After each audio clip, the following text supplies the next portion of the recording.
Hello అండి. Welcome back to our channel. ఈరోజు ఈ వీడియోలో మనము డ్రెస్ కటింగ్ ఏ విధంగా కట్ చేసుకోవాలి, ఏ విధంగా స్టిచ్ చేసుకోవాలి అనేది మనం ఈ వీడియోలో క్లియర్‌గా చూద్దాము. సో, మీకు ఎలాంటి డౌట్స్ ఉన్నా, మీకు ఎక్కడెక్కడ మిస్టేక్స్ ఉన్నాయి అనేవన్నీ కూడా నేను ఇక్కడ ఈ టాపిక్‌లో అయితే చెప్తాను. ఏ ప్రాబ్లమ్ లేకుండా ఫ్రంట్ పార్ట్ ఏ విధంగా అయితే సెట్ అవుతుందో, అదే విధంగా బ్యాక్ కూడా పర్ఫెక్ట్‌గా రావడానికి ఏమేమి టిప్స్ పాటించాలి అనేది నేను ఇక్కడ ఈ వీడియోలో క్లియర్‌గా చెప్తాను. సో, ఇది మన అవుట్‌ఫిట్. పంజాబీ డ్రెస్ మొత్తం కుట్టిన తర్వాత ఏంటి ఈ విధంగా అయితే మనకు కనిపిస్తది కదా!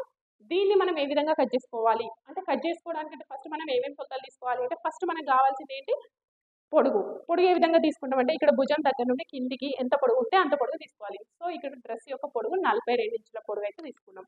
నెక్స్ట్ మనం తీసుకోవాల్సింది ఏంటి అంటే మనకి పంజాబ్ డ్రెస్ కటింగ్ కావాలి అంటే కేవలం ముఖ్యంగా 5 కొలతలు ఉండాలి. అందులో ఫస్ట్ ఏంటి అంటే అప్పర్ చెస్ట్. ఇక్కడ ఈ ప్లేస్లో అప్పర్ చెస్ట్ కొలత అయితే తీసుకోవాలి. ఇది ఎంత తీసుకుంటున్నాం మనం ఇక్కడ 32 ఇంచులు. ఇక్కడ నాకు వచ్చిన కొలత 32. ఈ 32ని 4 భాగాలుగా డివైడ్ చేయాలి. ఎందుకంటే ఇప్పుడు మనం కట్ చేసేది కేవలం ఒక సైడ్ మాత్రమే. అదేవిధంగా ఫ్రంట్ 2 సైడ్లు, బ్యాక్ 2 సైడ్లు కాబట్టి ఒక సైడ్కి 8 ఇంచులు వచ్చేసింది. నెక్స్ట్ ఇంకో కొలత కనబడుతుంది కదా, అది ఎక్కడ అంటే ఎగ్జాక్ట్గా ఇక్కడ మిడిల్ ఆఫ్ చెస్ట్ పైన. ఇది ఫస్ట్ పాయింట్, చెస్ట్ యొక్క పైన. ఇది మిడిల్ ఆఫ్ ద చెస్ట్, కరెక్ట్గా చెస్ట్ మీద తీసుకోవాలి. ఇది వచ్చేసి మనకి ఎక్కడ అంటే ఇక్కడ పైనుండి ఇలా తీసుకుంటే ఇప్పుడు ఇక్కడ నుండి తీసుకున్నాం అనుకోండి ఎగ్జాక్ట్ చెస్ట్ పైన అంటే ఇక్కడ 10.5 ఇంచులు. అదేవిధంగా ఇక్కడ నడుము కొలత అంటే చెస్ట్ యొక్క కింది భాగంలో, చెస్ట్ యొక్క కింది భాగం అంటే ఎంత 14 ఇంచుల దగ్గర పైనుండి ఇక్కడ పైనుండి 14 ఇంచుల దగ్గర ఇలా రౌండ్గా తీసేసుకోండి. ఇది వచ్చేసి మనకి థర్డ్ కొలత. ఇది ఏమంటామంటే మనం నడుము కొలత అంటాం. నెక్స్ట్ వచ్చేసి 20 ఇంచుల దగ్గర నార్మల్గా ఇక్కడ వచ్చేసి సైజు అనేది చిన్న ఉన్నారనుకోండి 19 ఇంచుల దగ్గర తీసుకోండి, సైజ్ అనేది పెద్ద ఉన్నారనుకోండి 20 ఇంచుల దగ్గర అయితే తీసేసుకోవాలి. సో ఇక్కడ తీసుకున్నప్పుడు అయితే కొంచెం కేర్ఫుల్గా తీసుకోండి. ఇక్కడ టైట్గా పట్టేస్తున్నారు అనుకోండి కొందరు ఏమంటారంటే పొట్ట అనేది ఇట్లా బయటికి కనిపిస్తుంది అంటారు కదా. సో ఆ పొట్ట అనేది ఎందుకు కనిపిస్తుంది అంటే ఇక్కడ టైట్గా తీసుకున్నారు అనుకోండి పొట్ట అనేది బయటికి కనిపించినట్టుగా వచ్చేస్తుంది. సో కొంచెం లూజ్ తీసుకున్నారనుకోండి లోడా కనిపిస్తాయి. సో ఖచ్చితంగా ఈ కొలత అనేది కరెక్ట్గా తీసుకోవాలి మనం తీసుకునేటప్పుడు. అదేవిధంగా ఇక్కడ కింద గేరా కోసం తీసుకోవాలా అంటే కింద గేరా కోసం అయితే అవసరం లేదు. ఖచ్చితంగా ఒక సైడ్ గేరా మొత్తం 24 ఇంచులు ఉండే విధంగా తీసుకోవాలి ఈ పంజాబీ డ్రెస్కి. ఇవి 4 కొలతలు తీసుకొని మనము కట్ చేసుకుంటే సరిపోతుంది. నెక్స్ట్ ఏం కావాలి ఇక్కడ neck. So front neck, back neck అనేది ఏ విధంగా తీసుకుంటాం అది కస్టమర్ చాయిస్. అంటే కొందరు పైకి పెట్టమంటారు 6 ఇంచులు తీసుకోండి, కొందరు డీప్ పెట్టమంటారు 7. అట్లనే 7 ఇంచుల కంటే అస్సలు కిందికి పెంచకండి ఫ్రంట్. బ్యాక్ వచ్చేసి ఇష్టం, ఇంకా నాకైతే బ్యాక్ 10 ఇంచులు అయితే కావాలి. ఈ విధంగా తీసుకున్న తర్వాత నెక్స్ట్ హ్యాండ్స్ యొక్క హ్యాండ్ కొలత ఎట్లా తీసుకుంటాం, హ్యాండ్స్ ఎప్పుడు కూడా ఈ విధంగా ఫోల్డ్ చేసేసుకొని హ్యాండ్ యొక్క పొడుగు, ఫిట్టింగ్, చంక కొలత. ఈ చంక కొలత కూడా మెయిన్ ఇంపార్టెంట్. ఈ 4 ఎట్లయితే ఇంపార్టెంటో ఈ చంక కొలత కూడా ఇంపార్టెంట్. ఇప్పుడు దీన్ని బేస్ చేసుకొని మనము కటింగ్ అనేది ఏ విధంగా కట్ చేసుకోవాలి అనేది మనం ఇక్కడ చూద్దాం. ఓకేనా, ఇక్కడైతే మీకు ఇంకేం డౌట్స్ లేవు కదా.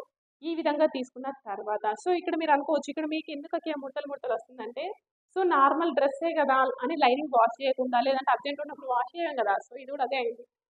లైనింగ్ అనేది వాష్ చేయకుండా కుడితే ఖచ్చితంగా డ్రెస్కి అయినా కూడా లేదంటే మన బ్లౌజెస్కి అయినా ముడతలు వస్తాయి. ఆ విధంగా ముడతలు రాకుండా ఉండాలి అని అనుకుంటే ఖచ్చితంగా లైనింగ్ అనేది వాష్ చేసి కట్ చేసుకుంటే బెటర్. అది డ్రెస్ అయినా లేదంటే బ్లౌజెస్ అయినా. ఓకేనా, నెక్స్ట్ ఇంకేమైనా డౌట్స్ ఉంటే కామెంట్ చేయండి. మన ఛానల్ని ఫస్ట్ టైం చూసే వాళ్ళు ఎవరైనా ఉంటే మన ఛానల్ని సబ్స్క్రైబ్ చేసుకోండి. ఓకే, ఇది నచ్చినా యూజ్ అయింది అనుకుంటే తప్పకుండా ఒక లైక్ చేయడం, షేర్ చేయడం మాత్రం మర్చిపోద్దు. అదేవిధంగా ఇప్పుడు ఏ విధంగా కట్ చేయాలి క్లాత్ పైన అనేది చూద్దాం ఒకసారి. సో ఇది వచ్చేసి మనకి 2 మీటర్ల లైనింగ్ క్లాత్. ఈ లైనింగ్ క్లాత్ అయితే వాటర్లో నానబెట్టి అరేంజ్ చేసి పెట్టేసుకున్నాను. ఈ విధంగా తీసుకున్న తర్వాత ఈ సైడ్ వచ్చేసి మనకి క్లోజ్డ్ పార్ట్ అయితే ఈ విధంగా ఉంటుంది. ఇప్పుడు ఫస్ట్ మనం తీసుకోవాల్సింది ఏంటి అంటే ఫస్ట్ మనకి పొడుగు కావాలి అని చెప్పినాను. పొడుగు ఎంత ఉంది 42 ఇంచుల పొడుగు అయితే ఉంది. సో ఇది మనకి లైనింగ్ కాబట్టి 42 ఇంచులకి వెళ్ళి 2 ఇంచులు తీసేసి 41 ఇంచుకి అయితే పెట్టేసుకోండి. ఇప్పుడు ఇది ఎంత ఉంది 40 ఇంచులు అయితే ఉంది. 7 వరకు ఉందో ఆడ వరకు లాస్ట్ వరకు 40 ఇంచులు. మెయిన్ ఫ్యాబ్రిక్ 42, లైనింగ్ అనేది 2 ఇంచులు తక్కువ తీసుకోవాలి. ఇప్పుడు ఈ విధంగా తీసుకున్న తర్వాత ఇక్కడ చెస్ట్ సైజు మనకి ఎంత ఉంది 32 ఉంది. 32 చెస్ట్ సైజు ఉంటే 31 నుండి 40 మధ్యలో ఉన్న ఎవరికైనా ఇక్కడ ఫుల్ షోల్డర్ వచ్చేసి 5.5 ఇంచులు అయితే తీసేసుకోండి. ఇప్పుడు ఈ విధంగా తీసుకుంటున్నా, ఎంత తీసుకుంటున్నా 5.5 ఇంచులు తీసేసుకొని ఇక్కడ ఒక లైన్ అయితే మార్కింగ్ చేసేసుకోండి. ఇది దేనికి, ఇది వచ్చేసి మనకి చంక డౌన్కు. ఇప్పుడు ఈ విధంగా తీసుకున్న తర్వాత ఇక్కడ టేప్ పెట్టేసుకొని ఫస్ట్ 6 ఇంచులకి మార్కింగ్ తీసుకోండి. నెక్స్ట్ ఇది upper chest, middle of the chest ఎక్కడ అని చెప్పినాను 10.5. నెక్స్ట్ నడుము కొలత ఎంత 14 ఇంచులు, ఇక్కడ 14 ఇంచులకి. నెక్స్ట్ వచ్చేసి ఏంటి, ఇక్కడ కింద హిప్ వచ్చేసి మనము సైజుని బట్టి 19 నుండి 20 మధ్యలో పెట్టుకోవాలి అని చెప్పినాను కదా. సో ఇక్కడ నేను 19.5 ఇంచులకి తీసుకుంటున్నాను. ఈ విధంగా తీసుకున్న తర్వాత ఈ 4 కొలతల దగ్గర లైన్ అయితే ఈ విధంగా మార్కింగ్ చేసేసుకోండి. సో ఇంతకుముందు మనం ఏదైతే ఎక్స్ప్లెయిన్ చేసుకున్నామో దాని గురించి మాట్లాడుకుందాం. ఇంతకుముందు అప్పర్ చెస్ట్ కొలత ఎంత ఉంది, 32 ఇంచులు ఉంది. 32 ఇంచులను 4 భాగాలుగా చేస్తే ఎంత వచ్చింది మనకి, 8 ఇంచులు. సో ఇక్కడ నుండి ఇక్కడికి 8 ఇంచులకి మార్కింగ్ పెట్టేసుకోండి. సేమ్ ఇక్కడ చెస్ట్ కొలత ఏమైనా చేంజ్ ఉందా, ఈ కొలతలకైతే చేంజ్ లేదు కాబట్టి ఇదే విధంగా తీసేసుకోండి. నెక్స్ట్ నడుము కొలత ఎంత ఉంది, 28. 28 ఇంచుల సగం ఎంత, 28 ఇంచులలో 4 భాగాలు చేస్తే ఎంత వచ్చింది, 7. 7 4 28. నెక్స్ట్ ఇక్కడ ఎంత వచ్చింది, 36 అంటే 9 4 36. ఈ విధంగా తీసుకున్నాం. ఓకే, కానీ ఇక్కడ కింద ఎంత తీసుకోమంటారు అంటే, ఇక్కడ కింద వచ్చేసి నేను దీనికి వచ్చేసి నేను 13 ఇంచులున్నర తీసుకుంటున్నా. ఎందుకోసం అంటే నాకు ఇక్కడ కొంచెం గేరా అయితే ఎక్కువ కావాలి. ఎప్పుడైతే నేనైతే 12 ఇంచులు తీసుకుంటా, 12 ఇంచులు తీసుకునేసరికి నాకు గేరా అనేది తక్కువ అనిపిస్తుంది. సో ఇక్కడ నేనైతే 13.5 ఇంచులు అయితే తీసుకుందామని అనుకుంటున్నా. ఈ విధంగా తీసుకున్న తర్వాత మరి ఇవి ఏ విధంగా ఇక్కడ చూడండి మనం మిస్టేక్ చేసాం. ఇక్కడ ఎంత అనుకున్నాం, 28. 28 4 భాగాలుగా వేస్తే ఎంత, 7. 7 4 28 అంటే చూడండి ఇక్కడికి.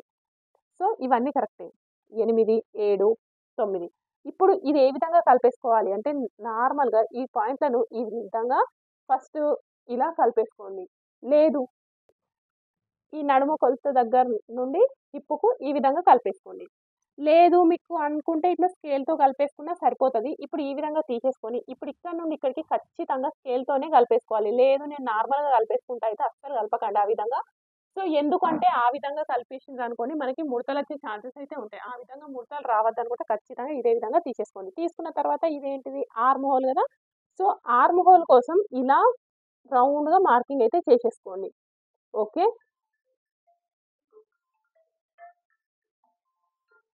ఇప్పుడు ఈ విధంగా కలిపేసుకుంటే ఇది వచ్చేసి మనకి ఆర్మల్ పైన 1/2 ఇంచ్ అనేది కుట్టు కోసం పోతుంది కదా. ఇప్పుడు ఈ మిగతాది ఎంత ఉందో ఒకసారి చెక్ చేసుకోండి. సో ఈ విధంగా చెక్ చేసుకుంటే మనకి ఎంత వచ్చింది, 7.5 ఇంచులు వచ్చింది. మన కొలతలు ఎంత ఉంది, ఆర్మ్ హోల్ 15 ఇంచులు ఉంది, సరిపోయింది కదా. So no problem. ఒకవేళ సరిపోలేదు అనుకోండి, ఈ హ్యాండ్ యొక్క డౌన్ ఉంది కదా, దీన్ని పైకి కానీ కిందికి కానీ కొంచెం జరుపుకుంటూ ఈ ఆర్మ్ హోల్ అనేది చెక్ చేసుకోవాలి. ఇప్పుడు ఈ విధంగా తీసుకున్న తర్వాత సైడ్కి ఎక్స్ట్రా మార్జిన్ వచ్చేసి మనం 1.5 ఇంచ్ అయితే తీసుకోండి. లేదు 2 ఇంచులు తీసుకున్నా మీకు ఏం ప్రాబ్లం అయితే లేదు. ఈ విధంగా 1.5 ఇంచ్ తీసేసుకొని ఇవి కూడా ఇలా కలిపేసుకుంటే సరిపోతుంది. సో ఇది వచ్చేసి చాలా సింపుల్ అండ్ ఈజీ మెథడ్లో ఇదైతే కట్ చేసేసుకోవచ్చు. నెక్స్ట్ మరి ఫ్రంట్ పార్ట్లో చంకకి లోతు తీయాలా వద్దా అంటే, ఫ్రంట్ పార్ట్లో లోతు అయితే తీయాలి. ఇప్పుడు ఇక్కడ ఉంది కదా, ఇటు సైడ్ ఒక 1/2 ఇంచ్ జరిపేసుకొని ఇలా మార్కింగ్ అయితే తీసేసుకోండి. ఇది వచ్చేసి మనకి ఫ్రంట్ పార్ట్లో లోతు తీయడానికి. సో ఫ్రంట్ పార్ట్లో లోతు ఎందుకు తీయాలి అని అంటే, మనకి ఫ్రంట్ పార్ట్లో చంక భాగంలో ముడతలు వస్తాయి కదా, ఆ ఫ్రంట్ పార్ట్లో చంక భాగంలో ముడతలు అనేవి రాకుండా ఉండాలి అని అనుకుంటే ఇలా లోతు అయితే తీసేసుకోవాలి. నెక్స్ట్ మరి నెక్ ఎంత తీసుకోవాలి అంటే, నెక్ అయితే నాకైతే కొంచెం డీప్ కావాలి కాబట్టి నేను 2.5 ఇంచులు తీసుకుంటున్నాను. యాక్చువల్గా 2.2 ఇంచులు తీసుకుంటే పర్ఫెక్ట్గా ఉంటుంది. డీప్ కావాలి అనుకున్న వాళ్ళు మాత్రమే 2.5 ఇంచులు తీసుకోండి. ఇక్కడ నేను ఎంత తీసుకున్నా, 2.5 ఇంచులు తీసుకున్నా. ఫ్రంట్ నెక్ ఎంత తీసుకోవాలి అంటే, ఫ్రంట్ నెక్ వచ్చేసి 6.5 ఇంచులు నాకు కావాలి కాబట్టి నేను 6.5 తీసుకున్నాను. మీకు వచ్చేసి మీకు 7 కావాలి అంటే 7 తీసుకోండి, 6 5.5 అట్లా తీసేసుకోండి. సో ఇప్పుడు నాకు ఏం నెక్ కావాలి అంటే, స్టార్ నెక్ కావాలి. ఫ్రంట్ పార్ట్లో స్టార్ నెక్ కావాలి. ఇక్కడ మూల ఉంది కదా, ఈ మూల దగ్గర నుండి 1.5 ఇంచ్ తీసుకొని సైడ్కి ఇలా లైన్ తీసుకున్నాను. తీసుకున్న తర్వాత ఇటు సైడ్కి ఒక 1/2 ఇంచ్ కంటే కొంచెం ఎక్కువ, 1/2 ఇంచ్ కంటే కొంచెం తక్కువ తీసేసుకొని ఇలా స్కేల్తో కలిపేస్తున్నాను. ఇక్కడ భుజంని ఈ విధంగా తీసేసుకొని ఇక్కడ వచ్చేసి ఇలా స్ట్రైట్గా తీసుకుంటున్నా. లేదు మీకు కొంచెం ఇట్లా రౌండ్గా కావాలి, కొంచెం వేరే షేప్ లాగా కావాలి అనుకుంటే ఇట్లా కొంచెం ఇలా పైకి ఉబ్బెత్తుగా తీసేసుకోండి. ఇలా అయినా పర్వాలేదు, బాగానే ఉంటుంది. ఇది వచ్చేసి మనకి ఫ్రంట్ నెక్. మరి బ్యాక్ ఏ విధంగా కట్ చేసుకోవాలి అంటే, సేమ్ ఇదే విధంగా తీసేసుకోండి. బ్యాక్ ఎంత, 9.5 ఇంచులు కావాలి. సో 9.5 ఇంచులు కావాలి అన్నప్పుడు సేమ్ బ్యాక్ కూడా ఈ విధంగా మార్కింగ్ అయితే పెట్టేసుకోండి. పెట్టేసుకున్న తర్వాత స్క్వేర్ బాక్స్ ఫామ్ అయింది కదా. నెక్స్ట్ ఈ మూల దగ్గర నుండి 2 ఇంచులు అట్లా తీసుకుంటున్నా. తీసుకొని సైడ్కి ఎంత తీసుకుంటున్నా, 1/2 ఇంచ్ తీసుకుంటున్నా. ఎందుకు 1/2 ఇంచ్, నాకు ఇక్కడ బ్రాడ్ కావాలి కాబట్టి 1/2 ఇంచ్ తీసేసుకొని ఇలా కలిపేసుకోండి. కలిపేసుకొని ఈ ప్లేస్లో రౌండ్గా తీసుకుంటే సరిపోతుంది. ఇది వచ్చేసి మనకి బ్యాక్ నెక్, ఇది ఫ్రంట్ నెక్. మరి ఏ విధంగా కట్ చేసుకోవాలి అంటే, ఫస్ట్ అయితే ఒకటి కట్ చేసుకుందాం. ఏం కట్ చేసుకుందాం, ఇది ఫస్ట్ ఒకటి కట్ చేసుకున్న తర్వాత దాన్ని బేస్ చేసుకొని మనం ఇంకొకటి అయితే కట్ చేసుకుందాం.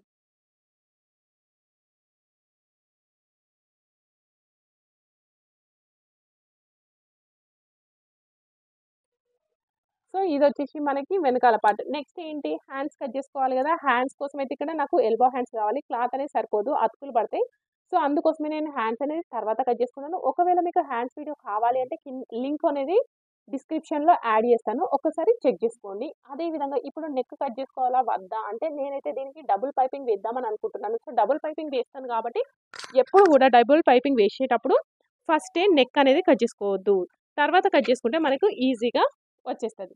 సో ఇప్పుడు ఇది వచ్చేసి మనకి మెయిన్ ఫ్యాబ్రిక్. ఓకే, ఇప్పుడు ఈ మెయిన్ ఫ్యాబ్రిక్ ఏ విధంగా కట్ చేసుకోవాలి మరి అంటే సేమ్ యాజ్ ఇట్ ఈస్ ఇదే విధంగా కట్ చేసుకోవాలి, కానీ కింద ఒక 2 ఇంచులు అనేవి ఎక్కువ తీసుకోవాలి. ఇప్పుడు నేను ఇది ఏ విధంగా ఫోల్డ్ చేసుకోవాలి అనేది చూపిస్తాను, ఒకసారి చూడండి. సో ఇప్పుడు ఇది వచ్చేసి మన మెయిన్ ఫ్యాబ్రిక్ ఏ విధంగా ఫోల్డ్ చేసుకోవాలి అంటే సేమ్ యాజ్ ఇట్ ఈస్గా కట్ చేసుకోవాలి, కానీ పొడవు మాత్రం మనం 2 ఇంచులు అయితే పెంచుకోవాలి. ఎందుకు అంటే మనం ఇది ఎంత తీసుకున్నాం, 40 ఇంచులకి మాత్రమే తీసుకున్నాం. సో ఇది వచ్చేసి మనకు ఇంకో 2 ఇంచులు అయితే కిందికి తీసేసుకోవాలి. మనకి ఎంత కావాలి అంటే అంత ఎక్స్ట్రా అయితే తీసుకోవాలి. సైడ్కి ఏమైనా చేంజెస్ చేయాలంటే సైడ్కి అయితే అవసరం లేదు, సేమ్ యాజ్ ఇట్ ఈస్గా కట్ చేసుకుంటే సరిపోతుంది. ఇది వచ్చేసి మనకి డ్రెస్ యొక్క కటింగ్. ఓకే, నెక్స్ట్ దీనికి ఏం కావాలి, హ్యాండ్స్ వీడియో నేను ఏం చెప్పినాను లింక్ అనేది డిస్క్రిప్షన్లో యాడ్ చేస్తాను, ఒకసారి చూడండి. అదేవిధంగా ఇది ఒకవేళ క్లాత్ అనేది ఏ విధంగా మీకు నచ్చిందా నచ్చలేదా కూడా కామెంట్ అయితే చేయండి.